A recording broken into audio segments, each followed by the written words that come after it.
99 news కి స్వాగతం. ముందుగా బులెటిన్ హెడ్లైన్స్. నాగర్ కర్నూలు లోక్సభ నియోజకవర్గ సన్నాహక సమావేశం అనంతరం విలేకరుల సమావేశం.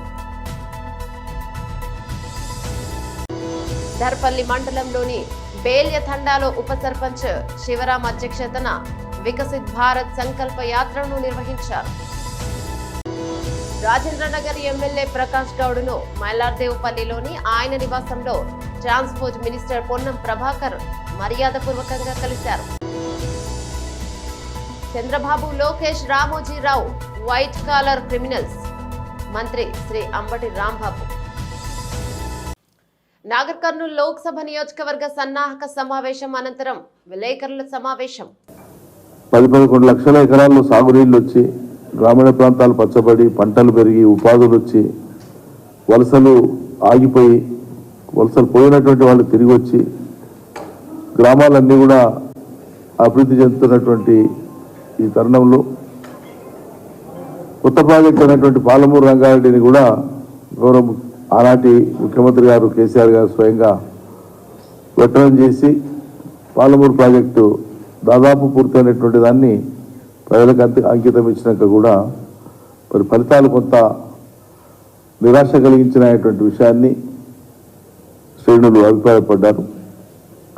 పొరపాటు ఎక్కడ జరిగింది అనేటువంటి విషయంలో అనేక రకాల సలహాలు సూచనలు వచ్చినాయి. వీటన్నింటినీ కూడా గతంలో మేము ప్రకటించినట్లే 17 సమీక్షలు పూర్తయిన తర్వాత మేము దాన్ని ఉన్నత స్థాయిలో సమీక్షించి క్రోడీకరించుకొని అన్ని అభిప్రాయాల్ని క్రోడీకరించుకొని రాష్ట్ర ప్రజాధికారికి ఓటేసినటువంటి ప్రజలకు పనిచేసినటువంటి నాయకులు కార్యకర్తలకు తప్పకుండా వాటిని వివరిస్తాం. వచ్చినటువంటి సూచనలు ఏంటి, సలహాలు ఏంటి, పార్టీ రేపు తీసుకోబోయేటువంటి కార్యాచరణ ఏంటి, తప్పకుండా స్పష్టమైన అవగాహనతో ముందుకు వస్తాం. అదేవిధంగా ఇక్కడ రాష్ట్రంలో రైతాంగానికి సంబంధించి ఒక సీరియస్ కన్సర్న్ ఉంది. గత వారం కూడా స్వయంగా నేనే గత ప్రభుత్వంలో వ్యవసాయ శాఖ మంత్రిగా పనిచేసినటువంటి బాధ్యతతో ఇవాళ బీఆర్ఎస్ పార్టీ నాయకుడిగా నాతో పాటు మరికొందరు పెద్దలు పెట్టుకొని రాష్ట్ర ప్రభుత్వాన్ని కోరడం జరిగింది. విజ్ఞప్తి చేసినాం మేము. వాస్తవంగా కృష్ణా బేసిన్లో నీళ్లు తక్కువ ఉన్నాయి, వర్షపాతం తక్కువ నమోదైంది ఈ సంవత్సరం, అందరికీ తెలిసిందే. దాన్ని దృష్టిలో పెట్టుకుని రైతాంగం కృష్ణా బేసిన్లో చూసి పంటలు వేసుకుంటున్నారు. యాసంగి ఎవరికైతే బోర్డ్స్ సప్లిమెంట్ చేస్తాయన్న నమ్మకం ఉందో ఆ మేరకు. కానీ గోదావరి బేసిన్లో నీళ్లు ఉన్నాయి, రెండో పంటకు సరిపోతాయి, రైతులు నార్లు పోసుకున్నారు, వాళ్ళు ఎదురు చూస్తున్నారు, మీరు ఏదో స్పష్టత ఇవ్వండి అని చెప్పినాం. కానీ గవర్నమెంట్ పెద్దలు ఎవరు కూడా దాని మీద స్పష్టత ఇస్తలేరు. విచిత్రం ఏంటంటే నిన్నయాల కొన్ని పత్రికలలో కూడా రాష్ట్రంలో సాగు విస్తీర్ణం తగ్గుతూ ఉందని వార్త వచ్చింది. ఇది చాలా దురదృష్టకరం. సాగు విస్తీర్ణం తగ్గడం అంటే ఏంటి, దేనికి ఇండికేషన్? అది ప్రోగ్రెస్కి ఇండికేషన్ కాదు కదా. కాబట్టి సాగు విస్తీర్ణం తగ్గడం అంటే దానికి కాంట్రిబ్యూటింగ్ ఫ్యాక్టర్స్ కరెంటుకు సంబంధించిన సమస్య ఉంటుంది, పెట్టుబడికి సంబంధించిన సమస్య ఉంటుంది, నీళ్ళకు సంబంధించిన సమస్య ఉంటుంది. పెట్టుబడి మీరు ఏకనైపోతే రైతు బంధు ఎకరా లోపించి ఆపేస్తుంది, ఇలాంటి గతి లేదు. నీళ్లు స్పష్టత లేదు, ఇస్తారా అయ్యారా గోదావరి బేసిన్లో. కరెంటు మీరే చెప్తున్నారు, అధికారికంగానే ప్రకటిస్తున్నారు, కొన్ని కోతలు ఉంటాయని చెప్తున్నారు. చాలా నిజామాబాద్ జిల్లా దర్పల్లి మండలంలోని బేల్య తండాలో ఉప సర్పంచ్ శివరాం అధ్యక్షతన వికసిత్ భారత్ సంకల్ప యాత్రను నిర్వహించారు. ఎంపీడీఓ లక్ష్మణ్ మరియు ఇతర అధికారులు మాట్లాడుతూ కేంద్ర ప్రభుత్వం అమలు చేస్తున్న పథకాలను ప్రతి ఒక్కరూ సద్వినియోగం చేసుకోవాలని పిలుపునిచ్చారు. ప్రధానమంత్రి మోదీ సందేశాన్ని దృశ్య శ్రవణం ద్వారా మరియు చదివి వినిపించారు. అనంతరం గోడ ప్రతులను విడుదల చేశారు. ఉజ్వల యోజన, ఆయుష్మాన్ భారత్, ప్రధానమంత్రి కిసాన్ సమ్మాన్ నిధి, జన్ధన్ బ్యాంక్ ఖాతాలు తీసుకోవాలని సూచించారు. ఆయుష్మాన్ భారత్ కార్డులు పొందాలని, దీంతో ప్రైవేట్ ఆసుపత్రుల్లో 5 లక్షల రూపాయల వరకు వైద్య ఖర్చులు పొందవచ్చన్నారు.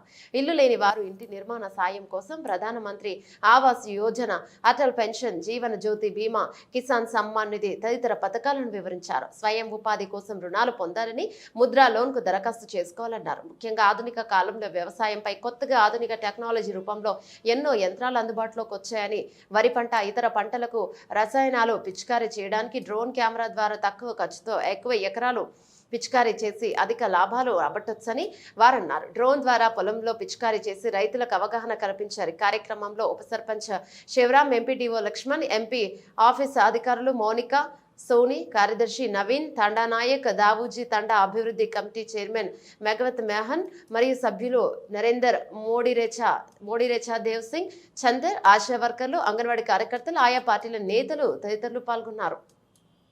ప్రజలకు చేస్తున్నటువంటి అన్ని సంక్షేమ కార్యక్రమాలకి ప్రతి ఒక్క డిపార్ట్మెంట్లు వారు మీకు వివరించడం జరిగింది. ఏది కూడా మా ఉపాధి హామీ పథకం గురించి చెప్తా. ఉపాధి హామీలో ఉన్న అన్ని ఏ పని చేసినా కానీ దానికి పని చేసినందుకు డబ్బులు వస్తాయి. కానీ ఈ ఉపాధి హామీలో పని చేస్తే మీకు డబ్బులు వస్తాయి, దాంతోపాటు ఇన్కమ్ జనరేట్ అవుతుంది. ఇప్పుడు మీరు పని చేస్తే 1 లక్ష రూపాయల పని మేము చేస్తే దాంట్లో 40,000 మెటీరియల్ జనరేట్ అవుతుంది. ఆ మెటీరియల్తో 10 లక్షలు అయితే 4 లక్షలు. ఆ 4 లక్షలతో మీకు సీసీ రోడ్లు కానీ మీ ఊర్లో ఉన్నటువంటి ఇంకుడు గుంతలు కానీ ఇంకా ఏమైనా కట్టుకోవాలని మెటీరియల్ పనికి డబ్బులు జనరేట్ అవుతాయి, ఇన్కమ్ జనరేట్ అవుతుంది. కాబట్టి మీరు నిజంగా నేను మాచారెడ్డిలో పనిచేసిన అక్కడ అన్ని తాండాలే ఉన్నాయి, అక్కడ కూడా తాండాలు ఉన్నాయి, ఇక్కడ కూడా తాండాలు 8-10 తాండాలు ఉన్నాయి. కానీ లేబర్ చాలా తక్కువ వస్తున్నారు. మీరు అంటే పొలాలు ఉండొచ్చు, కానీ ఎండాకాలంలో అయితే పొలం పనులు చేయరు కదా. ఆ పొలం పనులు అప్పుడు ఉండే కాబట్టి కంపల్సరీ మీరు ఉపాధి హామీ పనికి రండి. వస్తే లేబరు ఎక్కువ వస్తే మెటీరియల్ ఆటోమేటిక్గా మెటీరియల్ పేమెంట్ జనరేట్ అవుతుంది. కాబట్టి మీరు ఈ అవకాశాన్ని సద్వినియోగం చేసుకోవాలి. అదేవిధంగా ఎండ్ల మీరు లోన్ తీసుకున్నారు, ఎండ్ల ఎగ్గొట్టారు, ఎండ్ల డిపాజిట్, అన్ని రకాల విశేషాలన్నీ సమాచారం మొత్తం మీ ఆధార్ నెంబర్తో తెలిసిపోతుంది. మరి చాలామంది ఏం చేస్తున్నారంటే లోను కోసం మాత్రం గ్రామీణ బ్యాంకుకు వస్తారు. క్రాప్ లోనా ఇతర ఏ లోన్ అన్నా కానీ, సార్ మీరు అన్నదానికి మాట ఉదాహరణ, లోను కోసం మాత్రం బ్యాంకుకి వస్తారు. ఈ ప్రభుత్వం ద్వారా వచ్చే స్కీమ్ల పైసల కోసం అవి అడగడానికి వస్తే కూడా మా సార్ ఏడ లోను కట్టమంటాడు అని అటు పక్కన రావడమే మానుకుంటారు చాలామంది. బ్యాంకులో అప్పు చేస్తే అదేదో తప్పు చేసిన ముచ్చట లెక్క చాలామంది బ్యాంకుకు రావడం కూడా మానుకుంటున్నారు. అది కరెక్ట్ కాదు. మనము అవసరానికి అప్పు చేసినాం, అవ్వ తప్పు చేయలే, అప్పు మాత్రమే బ్యాంకులో చేసినాం. మరి బ్యాంకులో లోను కోసం బ్యాంకుకి వస్తారు, డిపాజిట్లు పెట్టాలంటే ఎక్కువ వడ్డీ ఏడొస్తుందని చెప్పి ఊరంతా గాలిచ్చి ప్రైవేట్ బ్యాంకులలో, ప్రైవేట్ కంపెనీలలో పెట్టేటోళ్ళు, చిట్ ఫండ్ కంపెనీలు, పంటల మీద చిట్టీలు, తెలిసిన వాళ్ళకు చుట్టపోళ్ళకు కానీ వాళ్ళకు వీళ్ళకు అప్పులు ఇచ్చి అప్పిస్తే అవసరానికి ఆపదకు అక్కరకు రాదు. అది మీ అందరికీ తెలిసిన ముచ్చటే. ఇచ్చేటోడు దేవుని మేరంగా కనపడతాడట, తిరిగి ఉల్టా వాపస్ అడిగితే చాలిగా రకరకాల మాటలు, అక్కడి నుంచే లొల్లులు స్టార్ట్ అవుతుంది. అది తల్లిదండ్రి, అన్నదమ్ముల, కొడుకుల ఎవరైనా కానీ, అన్నదమ్ములు ఎవరైనా కానీ డబ్బు కాడనే చేటు మీ అందరికీ అనుభవమే, కాదనే ముచ్చట కాదు. అదే డబ్బుని బ్యాంకులో పొదుపు చేసుకుంటే, అంటే బ్యాంకులు ఎందుకు చేసుకోవాలి సార్, ఉన్న ఊళ్ళే అప్పించుకుంటే ఆడు ఎప్పుడైనా కనపడతాడు, అవసరానికి ఇస్తాడు కదా అని అనుకుంటాం. అదే ముచ్చట మనకు కనపడతాడని చెప్పి ఇస్తాం. అంటే ఉదాహరణకు షావుకారికి సామ్నేర్ అయినా, సర్కార్కి పీచర్ అయినా అంటారు. షావుకార్ బాత్రూమ్లు సెంట్రల్ నుంచి వచ్చింది. ఇందులో ఏమేమి పనులు చేసినామంటే బాత్రూమ్లు, వైకుంఠ ధామాలు, కాంపోస్ట్ షెడ్లు, ఇంకుడు గుంతలు, ఇంకా కమ్యూనిటీ సోప్స్, చాలా వర్క్స్ జరిగినాయి. ఇవన్నీ మనకు మెటీరియల్ పనులు జరగాలంటే లేబర్ వర్క్ చేస్తేనే వస్తుంది. ఇప్పుడు ఇక్కడ 142 జాబ్ కార్డ్స్ ఉన్నాయి, 210 యాక్టివ్ బేసికర్స్ ఉన్నారు. అయితే అందరూ పనికి రావాలని చెప్తున్నాను నేను. కానీ ఈ తాండలు ఎందుకు వస్తలేరు? ఇప్పుడు మనకు ఒక్క రోజు కూలి పడాలంటే 272 రూపాయల కూలి ఉంది. ఇప్పటివరకు అయితే 180 రూపాయల వరకు వచ్చింది ఇక్కడ. ఇంకా మీరు మంచిగా పని చేస్తే ఇంకా ఎక్కువ వస్తుంది. అందరూ పనికి రావాలి. మీకు ఇప్పుడు రోడ్లు కావాలన్నా, మెటీరియల్ వర్క్స్ ఏవైనా రావాలన్నా కూడా మనము పని చేస్తేనే, ఈ పని లేబర్ పని చేస్తేనే మెటీరియల్ వర్క్స్ వస్తాయి. కాబట్టి మంచి పథకాన్ని మీరు అందరూ వాడుకోవాలని నా యొక్క ఒక మొక్కని నాటినాము. ఈ మొక్క ఏమవుతుందమ్మా అంటే ఈ విధంగా పెరిగి పెద్దగా, ఒకసారి చప్పట్లు కొట్టాలి అందరూ కూడా, పెరిగి పెద్దగా మహావృక్షం. అంటే విత్తనం చిన్నగా ఉంటుంది కానీ చెట్టు పెద్దగా ఉంటుంది. ఈ చెట్ల ద్వారా ఏమొస్తాయమ్మా అంటే పూలు వస్తాయి, పండ్లు వస్తాయి. మనిషి బ్రతకడానికి ముఖ్యమైన ఆక్సిజన్ అనే ప్రాణవాయువుని ఇచ్చేది చెట్లు. వృక్షో రక్షతి రక్షిత అన్నారు. చెట్లను మనం కాపాడితే వివిధ రకాలుగా అవి మనల్ని రక్షిస్తాయి. ఈ చెట్లకు ఏం గుణం ఉంటుందమ్మా అంటే ఈ పుట్టినప్పుడు ఏ విధంగా అంటే బతుకున్నప్పుడు ఏ విధంగా మనకు సేవలు అందిస్తాయో ఆ చెట్టుని మన అవసరాలకు, రోడ్లు, రాజేంద్రనగర్ ఎమ్మెల్యే ప్రకాష్ గౌడ్ను మైలార్దేవుపల్లిలోని ఆయన నివాసంలో ట్రాన్స్పోర్ట్ మినిస్టర్ పొన్నం ప్రభాకర్ మర్యాదపూర్వకంగా కలిశారు. గౌడ సంక్షేమం కోసం చేయవలసిన కార్యక్రమాల గురించి చర్చించుకున్నారు. గౌడ సంక్షేమ సంఘం సమావేశం ఈ నెల 23 తేదీ 24 రోజు మైలార్దేవుపల్లిలోని దుర్గా కన్వెన్షన్ లో నిర్వహించనున్నట్లు తెలిపారు. గౌడ ధార్మిక సంస్థ ఆధ్వర్యంలో దేవాలయాల వద్ద గౌడ భావనలు నిర్మించనున్నట్లు తెలిపారు. యాదాద్రిలో నిర్మాణం పూర్తి అయి సేవలు అందిస్తోందని, అలాగే వేములవాడ, శ్రీశైలం పలుచోట్ల నిర్మాణానికి ప్రణాళికలను సిద్ధం చేసినట్లు తెలిపారు.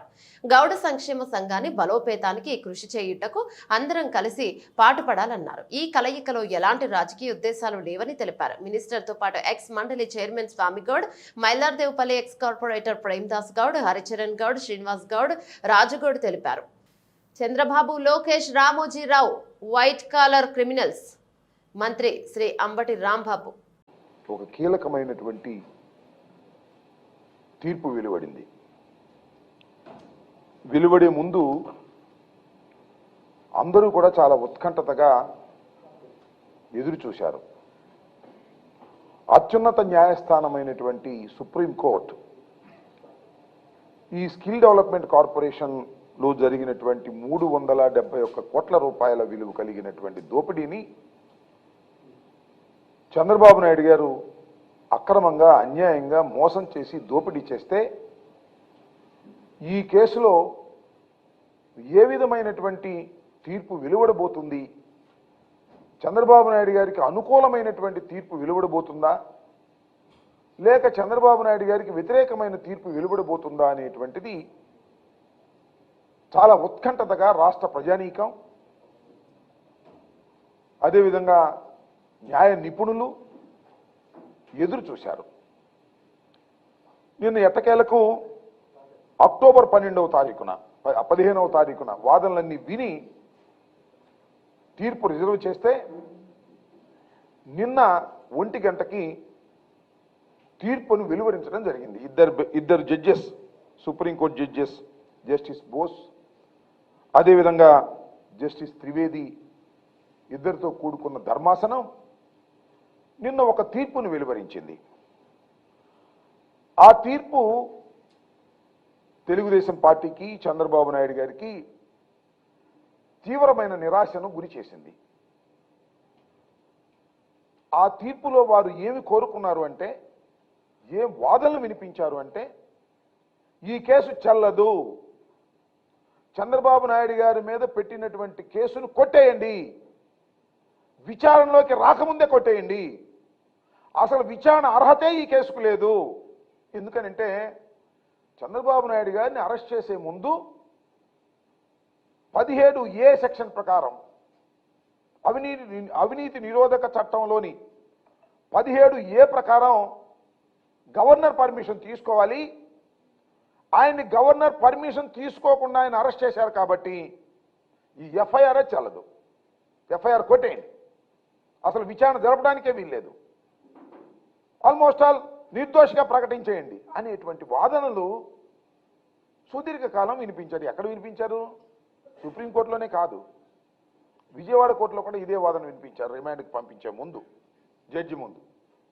ఆ తర్వాత హైకోర్టులో కూడా 17A ప్రకారం చంద్రబాబు నాయుడు గారిని అరెస్ట్ చేయడం తప్పు, ఎఫ్ఐఆర్ రిజిస్టర్ చేయడం తప్పు, రిమాండ్కి పంపడం తప్పు అని వాదించారు. అక్కడ కూడా కొట్టేశారు. తర్వాత సుప్రీంకోర్టుకు వెళ్ళారు. సుప్రీంకోర్టులో అత్యంత ఖరీదైనటువంటి న్యాయవాదులు హరీష్ సాల్వే, సిద్ధార్థ లూద్రే, ఇంకా చాలామందిని పెట్టి అక్కడ కూడా వాదించారు.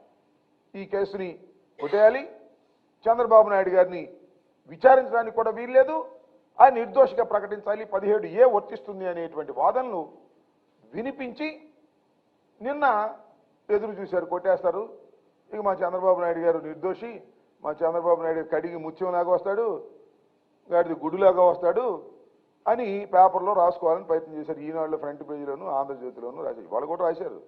ఇవాళ కూడా ఏమి రిలీఫ్ దొరకలేదని రాయలా. మన సుప్రీంకోర్టులో ఏమన్నారు, దానికి చంద్రబాబు క్వాష్ పిటిషన్పై విస్తృత ధర్మాసనాన్ని పంపించారని రాశారు తప్ప చంద్రబాబుకు కావాల్సిన రిలీఫ్ రాలేదు, చంద్రబాబు నాయుడు గారు కోరుకున్నటువంటిది జరగలేదు అనేది మాత్రం రాయలా. చంద్రబాబు నాయుడు గారి గురించి నేను ప్రత్యేకంగా చెప్పాల్సిన అవసరం లేదు, ప్రజలకు గుర్తు చేయవలసినటువంటి అవసరం ఉందని ఈ సందర్భంగా నేను చెప్పదలుచుకున్నది. ఏంటంటే చంద్రబాబు నాయుడు గారు చాలా దిట్ట. ఇంతవరకు చంద్రబాబు నాయుడు గారి మీద అనేక కేసులు ఫైల్ చేశారు. స్వర్గీయ శ్రీ ఎన్టీఆర్ గారి వర్ధంతి సందర్భంగా మంగళగిరి నియోజకవర్గం పార్టీ కార్యాలయంలో ఆయన విగ్రహానికి పూలమాల వేసి నివాళులర్పించిన టీడీపీ జాతీయ ప్రధాన కార్యదర్శి నారా లోకేష్.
నమస్కారం.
మంగళగిరి గడ్డ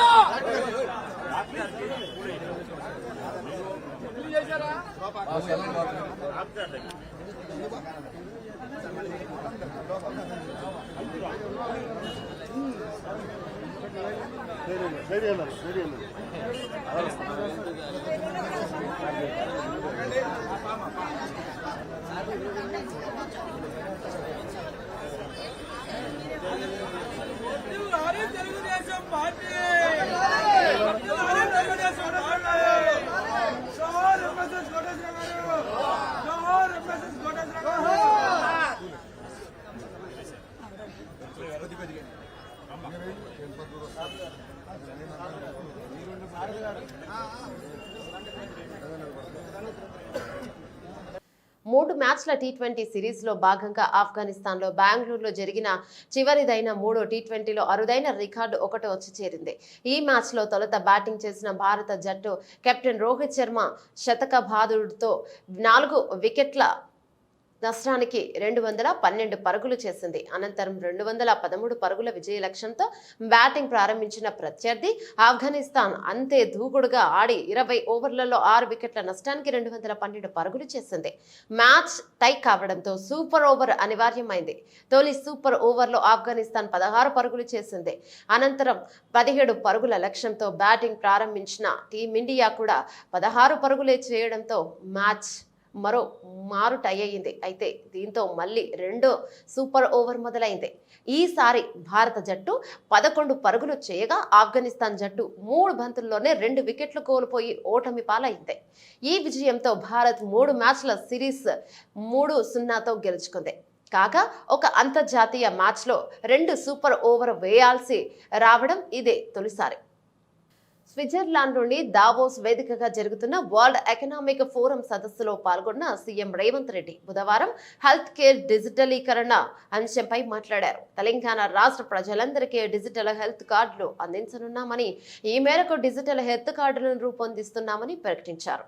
డిజిటల్ హెల్త్ కార్డుల డేటా భద్రత, గోప్యతలను కాపాడతామని సందర్భంగా రేవంత్ హామీనిచ్చారు.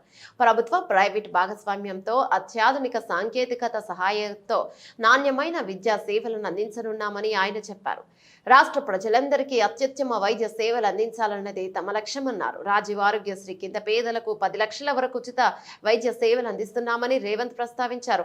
ఇక అత్యుత్తమ వైద్య సేవలకు, సాఫ్ట్వేర్ సేవలకు హైదరాబాద్ రాజధానిగా ఉందని రేవంత్ రెడ్డి అన్నారు. ప్రపంచ వ్యాక్సిన్లు, ఔషధాల్లో 33% హైదరాబాద్ నగరంలో తయారవుతున్నాయని చెప్పారు. ఈ మేరకు ఆయన ఇన్వెస్టర్లను ఆకర్షించేలా ప్రసంగించారు.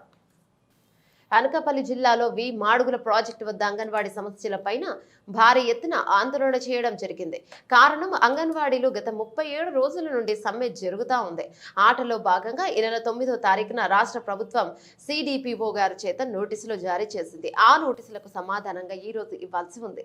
సమాధానం ఇచ్చేందుకు అంగన్వాడీ కార్యకర్తలు అందరూ వెళ్లడం జరిగింది. సిడిపిఓ గారి సమాధానం తీసుకోకపోవడంతో భారీ ఎత్తున ఆందోళన చేయడం జరిగింది. కార్యక్రమంలో సిఐటియు డివిజన్ కార్యదర్శి ఆర్ దేముడు నాయుడు, అంగన్వాడీ కార్యకర్తలు, యూనియన్ నాయకులు పాల్గొన్నారు.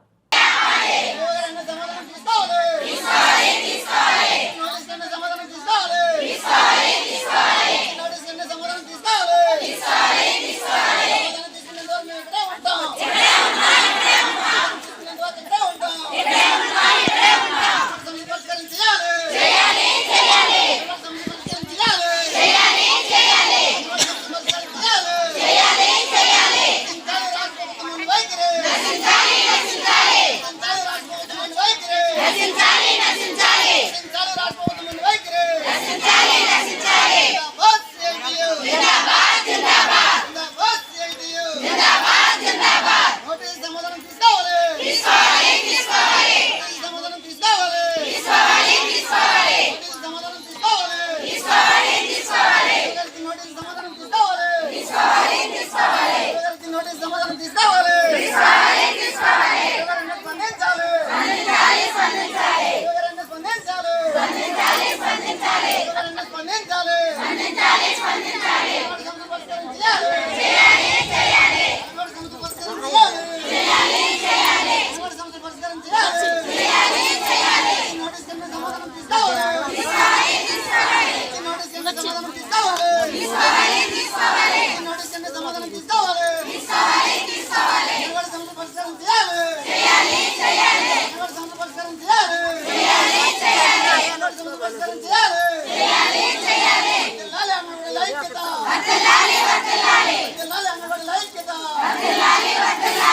ముందు హెడ్లైన్స్ మరోసారి. నాగర్ కర్నూలు లోక్సభ నియోజకవర్గ సన్నాహక సమావేశం అనంతరం విలేకరుల సమావేశం. దర్పల్లి మండలంలోని బేల్య తండాలో ఉప సర్పంచ్ శివరాం అధ్యక్షతన వికసిత్ భారత్ సంకల్ప యాత్రను నిర్వహించారు. రాజేంద్రనగర్ ఎమ్మెల్యే ప్రకాష్ గౌడ్ను మైలార్దేవుపల్లిలోని ఆయన నివాసంలో ట్రాన్స్పోర్ట్ మినిస్టర్ పొన్నం ప్రభాకర్ మర్యాదపూర్వకంగా కలిశారు. Chandrababu, Lokesh, Ramojirao white collar criminals, మంత్రి శ్రీ అంబటి రాంబాబు. ఇవి బులెటిన్లోని అప్డేట్స్. మరో బులెటిన్లో మళ్ళీ కలుసుకుందాం. అంతవరకు సెలవు. నమస్తే.